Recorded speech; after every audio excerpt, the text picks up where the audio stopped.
Oke, selamat datang di panduan kita kali ini. Kita bakal langsung bahas persiapan krusial buat season 4 Last War Survival Game. Kalau kalian mikir season lalu udah susah, wah siap-siap aja deh. Dinamika gamenya baru aja berubah total. Kita beneran ngadepin ancaman yang beda banget dan pastinya butuh strategi yang bener-bener baru.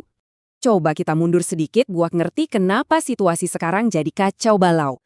Virus ONV ini nggak cuma bikin infeksi biasa loh. Virus ini benar-benar ngebangkitin Oni General kuno. Gila kan dampaknya? Pulau Sakura yang dulu cantik banget sekarang malah ketutup kabut mematikan dan gelap gulita. Nah, buat sesi kali ini kita punya peta jalan taktis nih. Kita bakal bahas kejatuhan Pulau Sakura, cara menguasai mekanika cahaya, ngebangun ekonomi resistensi, menaklukkan peta gelap, sampai upgrade pahlawan dan senjata. Semua ini wajib banget kalian sama aliansi kalian pahamin sebelum Blood Night Moon nguras habis sumber daya kalian. Oke, masuk ke poin pertama, kejatuhan Pulau Sakura karena ancaman virus Oni. Poin terpentingnya di sini adalah gelapnya malam itu bukan sekedar efek visual aja ya. Ini bener-bener kondisi medan perang yang bisa bikin kita lumpuh. Pas malam tiba, markas kita kena efek negatif yang lumayan parah dan bikin efisiensi drop. Belum lagi, gerombolan zombinya jadi jauh lebih kuat. Jadi kita nggak bisa cuma diam nunggu pagi. Kita yang harus aktif ngelawan malam itu sendiri. Lanjut ke bagian kedua, kita bakal bahas gimana cara menguasai mekanika cahaya buat ngusir kegelapan ini. Jadi, gimana sih cara kita bisa bertahan di tengah kegelapan ini? Ini pasti jadi pertanyaan utama buat semua pemain yang baru nginjekin kaki di Evernight Isle. Jawabannya sebenarnya simpel banget dan ini ada di satu bangunan baru yang krusial di luar markas kalian. Yap, mercusuar. Intinya kalau mau selamat, pastikan lampu kalian terus nyala. Langkah pertamanya, kalian wajib banget langsung bangun mercusuar dan ikutin 3 langkah akurat ini buat ngusir kabutnya. Pertama, perbaiki generator bertenaga zombie. Kedua, buru zombie dunia di luar sana buat ngisi tenaga generator itu. Nah, dari situ kalian bakal dapat teknisi listrik. Mereka ini beneran nyawa kalian buat ngatur aliran daya nantinya. Selain mercusuar, ada satu lagi fasilitas musiman yang wajib banget kalian perhatiin, yaitu lab optoelektronik.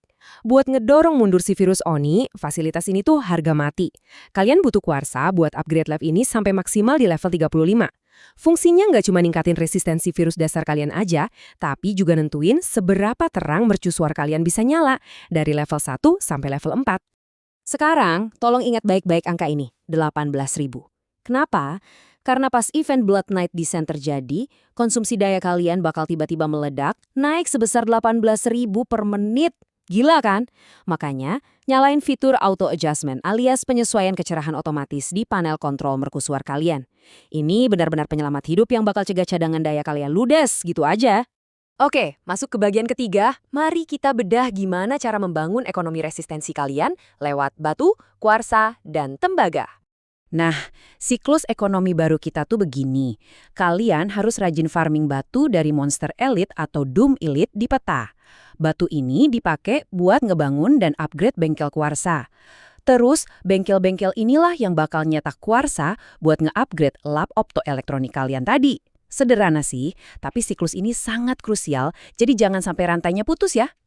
Ngomong-ngomong soal bengkel kuarsa, ada satu strategi jitu biar produksinya maksimal. Gini, karena setiap kali kalian naik level, itu nambahin produksi flat 720 per jam. Terlepas dari berapapun biayanya, strategi berurutan itu mutlak yang paling efisien. Jadi fokus naikin satu bengkel ke level 15 dulu, baru lanjut bengkel kedua, ketiga, keempat, sampai level 15 semua. Baru deh setelah itu kalian ratain semuanya ke 16, lalu 17, dan seterusnya. Masuk ke bagian keempat. Saatnya kita bahas cara menaklukkan peta gelap dan ngamanin Evernight Isle. Kalau kalian lihat tabel ini, tembaga itu ibaratnya mata uang paling berharga buat menangin Copper War musim ini. Hierarkinya jelas banget, dari level 1 yang cuma ngasih 100 per jam, sampai puncaknya di 600 per jam. Jadi, ngamanin salah satu dari 4 kota level 6 di sudut peta itu benar-benar hadiah utama buat aliansi manapun. Pastiin kalian udah ngerencanain rute ekspansi aliansi kalian ke kota-kota ini ya. Tapi jangan cuma fokus ke kota. Peta kita ini penuh sama spot-spot rebutan yang nggak kalah strategis. Ada benteng penggalian yang wajib dikuasai buat produksi batu. Terus, pas Blood Night, kalian bisa jajan di pos perdagangan pakai berlian atau magatama. Oh, jangan lupa, Cari 10 lokasi restoran sushi tetap buat dapat hadiah luar biasa yang lumayan banget, plus nyari patung manekin Neko tersembunyi yang butuh teknisi listrik buat diisi daya. Siapa yang nguasain ini semua? Dia yang bakal nimbun resource paling cepat. Nah, ini ada satu trik pro yang sering banget disepelein orang. Tolong ya, jangan sampai lupa bawa teknisi listrik kalian pas lagi ngirim pasukan ke medan tempur. Mereka ini bawa cahaya portable yang otomatis bakal ngilangin buff malam yang super mematikan dari si zombie-zombie itu. Percaya deh, ini bakal nyelamatin banyak banget nyawa pasukan kalian di setiap ekspedisi. Akhirnya kita sampai di bagian kelima. Mari kita lihat gimana cara ningkatin pahlawan dan senjata kalian ke level pamungkas. Buat kalian yang udah rajin nimbun sumber daya, penantian kalian bakal segera terbayar lunas. Pastiin banget kalian nyimpen resources itu buat minggu ketiga. Kenapa? Karena di minggu itu Sarah udah bisa di-upgrade ke status ultra rare.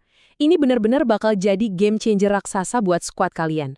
Dan oh ya, buat yang masih nyimpen item dari season lalu, kalian juga bisa sekalian naikin Mason, Violet, dan Scarlet ke UR. Coba tandain kalender kalian dari sekarang buat jadwal Battle Pass senjata eksklusif ini. Minggu pertama itu buat senjatanya Lucius, minggu ketiga buat Adam, dan minggu keenam buat Williams. Susun deh rencana investasi aliansi dan pribadi kalian di minggu-minggu ini supaya senjata mereka bisa aktif. Ingat ya, kalian butuh pecahan senjata spesifik mereka buat aktivasi pertama, jadi jangan sampai buang-buang resource di waktu yang salah.